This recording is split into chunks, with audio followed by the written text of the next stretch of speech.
Pimples టీనేజర్స్‌లో common అనుకుంటే after 25 కూడా మనం ఆఫ్టర్ 30 కూడా చాలా మందిలో చూస్తూ ఉన్నాము. అండ్ అది ఇంకా చాలా ప్రాబ్లమాటిక్‌గా కనిపిస్తూ ఉంటుంది. ఆఫీస్ గోయింగ్ పీపుల్‌లో కూడా చూస్తూ ఉంటాం. సో ఆఫ్టర్ 25 వచ్చేటువంటి ఈ పింపుల్స్‌కి రీజన్ ఏంటంటారు? వీటికి ఏమైనా ట్రీట్మెంట్స్ ఉంటాయా? ఆఫ్టర్ 25 వచ్చేవి యూజువల్గా అడల్ట్ యాక్నే అని అంటాము. ఈ అడల్ట్ యాక్నే ఏంటి అంటే చాలా డిఫరెంట్ రీజన్స్ ఉండొచ్చు.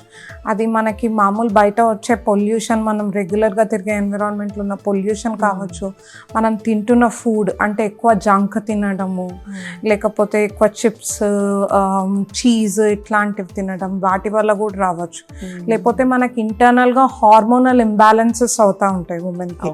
ఆ హార్మోనల్ ఇంబ్యాలెన్సెస్ వల్ల అలా డిఫరెంట్ రీజన్స్ ఉంటాయి అన్నమాట అడల్ట్ యాక్ని రావడానికి. చాలా మంది అడల్ట్స్ ఏంటి అంటే ఇన్స్టాగ్రామ్లో కానివ్వండి, ఏదైనా వెబ్సైట్లో చూసి మల్టిపుల్ ప్రోడక్ట్స్ కొనేసుకొని లేయరింగ్ చేసుకుంటున్నారు. కొన్ని ప్రోడక్ట్స్ ఏంటి అంటే ఒకటి వాడినప్పుడు ఇంకోటి వాడకూడదు. సో ఇవి రెండు మిక్స్ చేసి కూడా పెట్టుకుంటున్న సినారియోస్ చాలా ఉన్నాయి. అట్లాంటప్పుడల్లా ఏంటి అంటే మన స్కిన్ డ్యామేజ్ అయ్యి అదంతా పింపుల్స్ రూపాన చూపిస్తూ ఉంటుంది అన్నమాట. సో చాలా డిఫరెంట్ రీజన్స్ ఉంటాయి.